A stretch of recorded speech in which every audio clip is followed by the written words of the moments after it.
Hello students, chapter number 13 चल रहा था हमारा adverbs and adverbials. This is last part of your chapter, third part, right. So adverbial clause discuss करना है आज। एक छोटा सा रिकैप देना है शुरू से कि दो चीज़ें हमने जो डिस्कस की थी, एडवर्ब क्या होता है और एडवर्बियल फ्रेज क्या होता है। Now this is a third thing which is adverbial clauses. Adverbs जो होते हैं वर्ब को क्वालिफाई करते हैं, राइट। ऐसे वर्ड्स जो वर्ब को क्वालिफाई करते हैं। और एडवर्बियल फ्रेज क्या होते हैं? ग्रुप ऑफ वर्ड्स होते हैं, राइट। फ्रेजेस होते हैं जो वर्ब को क्वालिफाई करते हैं। एडवर्बियल क्लॉज क्या होते हैं? Adverbials can also be clauses, clauses भी हो सकते हैं adverbials, right, containing a subject and a main verb. ठीक है, जिसमें एक सब्जेक्ट होता है और मेन वर्ब होता है। And adverbial clause is a dependent clause which does the work of an adverb. ठीक है, डिपेंडेंट क्लॉज होते हैं एडवर्बियल क्लॉज, और क्या करते हैं, एडवर्ब का काम करते हैं। ठीक है, सबऑर्डिनेटिंग कंजंक्शन लगता है, राइट। यूजुअली इनमें क्या लगता है? Subordinating conjunction, like because, when. Subordinating conjunction किसे कहते हैं? ऐसे वर्ड्स जो ऐड करते हैं, इन्हें कनेक्ट करते हैं, राइट। दो फ्रेजेस को, दो सेंटेंसेस को, यानी एक सेंटेंस और क्लॉज को कनेक्ट करने वाले जो वर्ड्स होते हैं उन्हें कंजंक्शन, तो subordinating conjunction, like because, when, whenever, where, wherever, since, after, before, so that, etcetera, ये सभी क्या है? सबऑर्डिनेटिंग कंजंक्शन है। ये इंट्रोड्यूस करते हैं एडवर्बियल क्लॉज को, मतलब एडवर्बियल क्लॉज इनके बाद आता है, राइट। ये पहले आएंगे और उसके बाद एडवर्बियल क्लॉज आएगा सेंटेंस में, right. Like I met Priya before she started her new job. Here before is subordinating conjunction. Before ये क्या है? सबऑर्डिनेटिंग कंजंक्शन है। और ये जो है she started her new job, ये है एडवर्बियल क्लॉज, राइट। तीन वैसे दिए रखे हैं एग्जाम्पल। पहला है आई मेट प्रिया येस्टरडे, तो ये तो क्या हो गया? एडवर्ब हो गया, right. I met Priya on Diwali day, so on Diwali day हो गया एडवर्बियल फ्रेज। और I met Priya before she started her new job, ठीक है, she started her new job हो गया एडवर्बियल क्लॉज। और उससे पहले आ रहा है before, so it is a subordinating conjunction which is necessary which introduces adverbial clause in a sentence, right. I think it's clear enough now. Will moving forward, we are moving forward now. Kinds पे आ जाते हैं। Kinds क्या होते हैं? देखो, adverbial clauses के kinds उसी तरीके के होते हैं जैसे हमने पहले देखे थे एडवर्बियल फ्रेज के और एडवर्ब्स के, एडवर्बियल्स के काइंड्स। ठीक है, एडवर्बियल क्लॉजेस भी इसी टाइप से टाइम के, प्लेस के, इस तरह होते हैं ना। एडवर्बियल क्लॉज ऑफ टाइम क्या होता है? एडवर्बियल क्लॉज ऑफ टाइम में ऐसे एडवर्बियल क्लॉज जो टाइम का की इंफॉर्मेशन देते हैं हमें, व्हेन वर्ड का, व्हेन क्वेश्चन का आंसर देते हैं, राइट। तो इसमें जो एग्जाम्पल दे रखे हैं वो क्या है? After the crop is harvested it is sold in the market. तो यहाँ पे देखेंगे the crop is harvested, it is what? It is adverbial clause of time. After the crop is harvested, this is the adverbial clause of time, right. When she is singing, when she is singing, this is adverbial clause of time. Now where when is what? When is subordinating conjunction. I think it's clear now. Adverbial clause of place. So adverbial clause of place is another kind of in the sequence.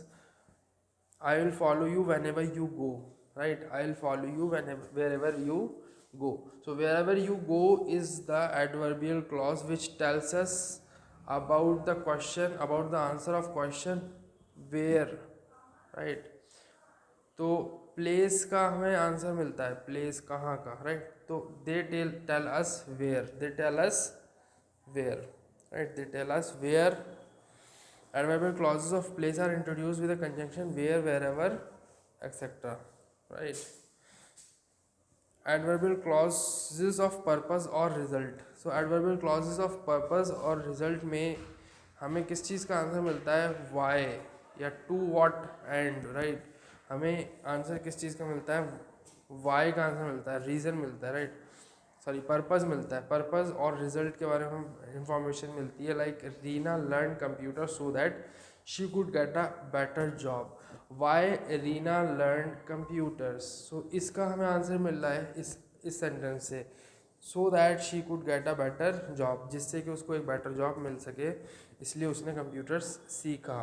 So Reena learn computer so that she could get a better job is the complete sentences in which so that she could get a better job. This is what, this is adverbial clause of purpose. And similarly result is also adverbial clauses of result is also same, right? uh, he is so kind hearted that everybody loves him. He is so kind hearted that everybody loves him. So this is another example. So 4 examples are given here. You may read all the 4, but I think it's clear enough to discuss here. It is enough for to discuss here, right?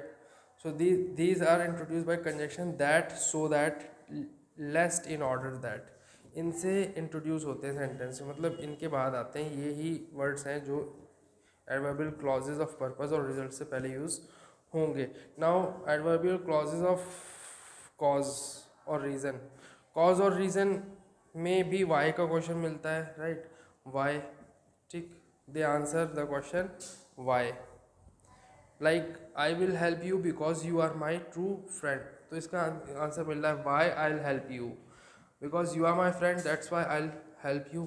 सो ये जो answer दे रहा है हमें, ये वाला part दे रहा है, right? So this is what adverbial clause of cause और रीज़न. ये किससे इंट्रोड्यूस होते हैं? बिकॉज से, एज से, सिंस से, दैट से, इन कंजंक्शन से इंट्रोड्यूस होते हैं. एडवर्बियल क्लॉज ऑफ कंडीशन, ठीक है. कंडीशन का मतलब समझते हैं आप, ठीक है? तो कंडीशन बताते हैं हमें, ठीक है, किसी भी चीज़ की कंडीशन, राइट? मतलब इफ़ और दैट से रिलेशन होता है इसमें, इफ़ और दैट का, ठीक है. किससे? इफ़ से, अनलेस से, ऑन, कंडीशन, इनसे, इन कंजंक्शन से इंट्रोड्यूस होते हैं, right? If, unless, on, condition, that, provided, that, in case, whether, etcetera. तो यहाँ पे देखिए एग्जांपल देख लेते हैं. If you save money you can buy a bigger house. तो यहाँ पे इफ़ लगा हुआ है ना, इफ़ ये इसलिए लगा हुआ है क्योंकि ये क्या है? एडवर्बियल क्लॉज ऑफ कंडीशन है, ठीक है. अगर सेव करोगे तब हम बड़ा घर ले पाओगे, right? Adverbial clauses of concession. Concession में ये वाले कंजंक्शंस यूज़ होते हैं जो यहाँ लिखे हुए हैं इटैलिक्स में. दो, although, even though, whereas, while, etcetera, right? Even though, whereas, while, etcetera, ये कंजंक्शंस हैं जो हमारे एडवर्बियल क्लॉजेस ऑफ कंसेशन में यूज़ होते हैं. तो अब जहाँ पे ये यूज़ हुए हों वहाँ आसानी से आप रिकॉग्नाइज या आइडेंटिफाई कर सकते हैं कि कौन सा एडवर्बियल क्लॉज है. पता लग जाएगा ये एडवर्बियल क्लॉज ऑफ कंसेशन है. लाइक एग्जांपल देखते हैं. Though he is not rich he gives to charity. जबकि वो बहुत अमीर नहीं है तब भी वो क्या करता है? चैरिटी, यानी दान देता रहता है, ठीक है. दान मतलब डोनेशन या सदका. तो रिच ना होने के बावजूद क्या करता है? सदका करता है, राइट? सो यहाँ पे कंसेशन के लिए दो लगा हुआ है या ऑल दो लगा हुआ है यहाँ पे सेकंड वाले एग्जांपल पे. Although she tried very hard she had to give up. जबकि उसने बहुत ज़्यादा कोशिश की तब भी उसे क्या करना पड़ा? गिव अप करना पड़ा, यानी छोड़ना पड़ा. एडवर्बियल क्लॉज ऑफ कंपैरिजन क्या होता है? कंपैरिजन में हम दो चीज़ों को कंपेयर करते हैं. तो जैसे Tina is much younger than she looks. तो दैन हमने, या एज हार्ड हैज़ दूसरे वाले में जो लगा हुआ, ये हमने कंपेयर करने के लिए यूज़ किए हैं, राइट? सो हमें कंपैरिजन पता लगता है किसी भी दो ऑब्जेक्ट्स का, दो पर्सन्स का, दो प्लेसेस का, दो थिंग्स का. Tina is much younger than she looks, right? तो यहाँ पे दो कंडीशन है टीना की. एक तो है रियलिटी और एक अपेरेंट कंडीशन, यानी जैसा वो अपीयर हो रही है, यानी जैसे वो दिख रही है. तो Tina is much younger than she looks, it means वो एक्चुअल में बहुत जवान है, यानी यंगर है. एक्चुअल एज जो है वो कम है, बट वो लगती क्या है? ओल्ड लगती है. देखने में जो उसकी उम्र ज़्यादा लगती है. सो ये अपेरेंट कंडीशन हुई, मतलब जैसा वो दिख रही है. तो इसके रियल और अपेरेंट कंडीशन में कंपैरिजन है, राइट? तो ये हो गया. He does not work as hard as you think. तो वो इतना वर्क नहीं करता है, इतना हार्ड वर्क नहीं करता जितना तुम समझते हो, राइट। एज हार्ड एज भी कंपेयर करने के लिए यूज़ हुआ है। सो इनसे ही देन से as hard as where as less as, right, as soon as, ये सारे जो है ना हम यूज़ कर सकते हैं कंजंक्शंस किसी भी एडवर्बियल कंपैरिजन को, एडवर्बियल क्लॉज ऑफ कंपैरिजन को इंट्रोड्यूस करने के लिए, राइट। सी एक्सरसाइज 4, इसमें क्या है, in the following sentences underline the adverbial clauses and write what kind they are. यहाँ पे एडवर्बियल क्लॉजेस को अंडरलाइन करना है और उनका टाइप लिखना है। तो इसमें एक क्वेश्चन बता देता हूँ मैं कैसे होगा। आपको सारे क्वेश्चन उसी तरह से करने हैं। जैसे ये है, I will drink a glass of hot milk when I reach home. तो इसमें एडवर्बियल क्लॉज क्या है, when I reach home, right, this is adverbial clause. तो ये कौन सा है, इसका काइंड क्या है, adverbial clause of time, right. When का जो है आंसर मिल रहा है ना, when I reach home, time का पता चल रहा है, कब वो पिएगा या पिएगी। तो it is adverbial clause of time. तो इसमें काइंड अलग से सेपरेटली लिखना है और जो एडवर्बियल क्लॉज है उसे अंडरलाइन करना है। So you have to do like this all the parts of this exercise, all the sentences, right. Now the order of adverbials. तो इसका ऑर्डर क्या होता है एडवर्बियल का, अगर मान लीजिए कई सारे एडवर्बियल्स हैं या एडवर्ब्स हैं, तो उसमें जो ऑर्डर होना चाहिए वो क्या होना चाहिए। If there is more than one adverbial after a verb then their order will be adverbs of manner. सबसे पहले मैनर आएगा, फिर प्लेस, फिर फ्रीक्वेंसी, फिर टाइम, फिर पर्पस। अगर ये सारे ही टाइप के एडवर्बियल्स हैं तो सबसे पहले मैनर, फिर प्लेस, फिर फ्रीक्वेंसी, फिर टाइम और फिर adverbs of purpose. But in case अगर कोई भी मिसिंग है तो जो मिसिंग टाइप ऑफ एडवर्ब है वो वहाँ से बीच से हट जाएगा, बाकी सीक्वेंस सेम रहेगा। फॉर एग्जांपल अगर मान लिए एडवर्ब ऑफ फ्रीक्वेंसी नहीं है तो मैनर होगा, प्लेस होगा, टाइम और पर्पस होगा। फ्रीक्वेंसी मान लिए नहीं है, ये वाला एडवर्ब नहीं है, फिर भी ये चारों इसी ऑर्डर में लगने चाहिए बाकी के, right. So he prayed fervently at the church yesterday. यहाँ पे मैनर, प्लेस और टाइम के एडवर्ब्स हैं, इनका सीक्वेंस वही है जो ऊपर आपको बताया इसमें एरो लगा के, राइट। तो इन केस मान लीजिए यहाँ पे फ्रीक्वेंसी का भी होता है एडवर्ब, तो वो फ्रीक्वेंसी का कहाँ आता, प्लेस के बाद आता, टाइम से पहले आता, राइट। सो सीक्वेंस आपको याद रखना है, अगर मल्टीपल एडवर्ब्स हैं तो किस सीक्वेंस में एडवर्ब्स लाई करेंगे सेंटेंस के अंदर। Priya swims enthusiastically in the pool every morning before dawn to stay fit। यहाँ पे मैनर पहले आया, फिर प्लेस आया, फिर फ्रीक्वेंसी आया, फिर टाइम आया, फिर पर्पस आया, सारे दे रखे हैं इसके अंदर, तो सारे इसी सीक्वेंस में आए हैं, आप देख सकते हैं इस एग्जाम्पल के अंदर, right. Priya swims enthusiastically in the pool every morning before dawn to stay fit, right। See subject verb inversion में सब्जेक्ट और वर्ब एक दूसरे की पोजीशन को चेंज कर लेते हैं, राइट। एक दूसरे की पोजीशन उनकी रिवर्स हो जाती है। इन्वर्जन मतलब होता है इन्वर्ट से आया इन्वर्जन मतलब होता है पलट जाना, राइट। तो रिवर्स हो जाती हैं एक दूसरे की पोजीशंस, मतलब एक दूसरे की पोजीशन एक्सचेंज कर लेते हैं। ऐसा कब होता है, जब एडवर्ब पहले आता है सेंटेंस के, जिससे कि एक नेगेटिव मीनिंग निकले, नेगेटिव सेंस में हमें कोई सेंटेंस डिलीवर करना है, तो उस केस में हम एडवर्ब को पहले ले आते हैं और सब्जेक्ट और वर्ब एक दूसरे की पोजीशन को एक्सचेंज कर लेते हैं। For example, I have seldom seen so many birds in this area. So ये तो पॉजिटिव है, पॉजिटिव सेंस निकल रहा है, पॉजिटिविटी है इसके अंदर, राइट। इसके अंदर आपका जहाँ एडवर्ब होना चाहिए वहीं है, सब्जेक्ट पहले है, वर्ब बाद में है। लेकिन अगर इसका नेक्स्ट सेंटेंस देखें, seldom have I seen so many birds in this area, क्या मैंने कभी इससे पहले, मतलब यहाँ पे क्या लग जाएगा ऑटोमेटिकली सेल्डम आगे आने की वजह से, यानी एडवर्ब आगे आने की वजह से। और हैव आई सीन मतलब यहाँ सब्जेक्ट पहले आ गया, ठीक है, आई पहले आ गया, सीन बाद में आ रहा है, वर्ब बाद में आ रहा है। तो हैव पहले आ गया, सॉरी, आई से हैव आई पहले हो गया और सीन बाद में। तो ये पूरा का पूरा नेगेटिव सेंस में सेंटेंस कन्वर्ट हो गया, नेगेटिव मीनिंग डिलीवर हो रहा है इससे।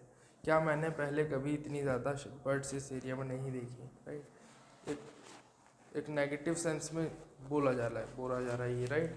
जैसे he has never missed a single match, never has he missed a single match, क्या कभी उसने एक भी मैच मिस नहीं किया है, मतलब इसका मतलब किया है, नेगेटिव सेंस में बात हो रही है सेकंड सेंटेंस में, ऊपर पॉजिटिव सेंस में बात हो रही है, राइट। सो इस तरीके से जब एडवर्ब्स जैसे only, never, hardly, rarely, seldom etcetera, ठीक है, पहले आते हैं और पोजीशन रिवर्स हो जाती है किसकी, सब्जेक्ट वर्ब की, तो क्या होता है, पॉजिटिव सेंस निकलता है। Sometimes when we want to introduce something new we put the adverb at the beginning of the sentence and reverse the subject verb order, ठीक है। जब हमें कोई चीज़ नई इंट्रोड्यूस करनी होती है, एक्साइटमेंट के साथ कोई चीज़ रिप्रेजेंट करनी होती है, तो हम एडवर्ब को आगे रख के और सब्जेक्ट वर्ब को के ऑर्डर को चेंज करके, एक्सचेंज करके या रिवर्स करके हम बोलते हैं। जैसे हेयर कम्स द ब्राइड, तो यहाँ पे हेयर एडवर्ब है पहले आ गया, right, comes the bride subject बाद में वर्ब पहले, तो ये हम इंट्रोड्यूस कर रहे हैं ब्राइड को, दुल्हन को, हेयर कम्स द ब्राइड, तो ये एक कैसा सेंटेंस है, पॉजिटिव है, लेकिन इसके अंदर इंट्रोडक्शन है, राइट, इंट्रोड्यूस कर रहे हैं हम किसी को, right. Inside the box was a lovely ring, ठीक है, तो एक्साइटमेंट के साथ अगर हम इंट्रोड्यूस करते हैं, ठीक है, किसी चीज़ को, नई चीज़ को, तो हम इस तरह से फॉर्म करते हैं अपना सेंटेंस, जिसमें एडवर्ब पहले, उसके बाद सब्जेक्ट वर्ब का ऑर्डर रिवर्स, वर्ब पहले सब्जेक्ट बाद में। और एग्जाम्पल इसका ये, inside the box was a lovely, inside the box was a lovely ring, right। So I think it's clear enough now. We are having another exercise. Rewrite the following sentences moving the adverbials to the beginning. One is done for you, पहला किया हुआ है हमारे लिए, right, उसने example करके बताया है एक्सरसाइज में कैसे करना है, बाकी सभी इसी तरीके से करना है। मतलब हमें क्या करना है, एडवर्बियल्स को बिगिनिंग में लाके, शुरू में लाके हमें रीराइट करना है सेंटेंस को। जैसे he went down the road of on another adventure, right, तो ये इसने करके दिखाया। इसमें क्या किया, down the road he went he of on another adventure, यहाँ पे डाउन द रोड पहले आ गया, right, down the road is adverbial, right, down the road went he, right, यहाँ पे डाउन द रोड बाद में था और वेंट पहले था, तो डाउन द रोड पहले कर दिया, डाउन द रोड वेंट ही, उसके बाद of on another adventure, right. तो इस तरीके से आपको रीफॉर्म करना है सारे सेंटेंसेस।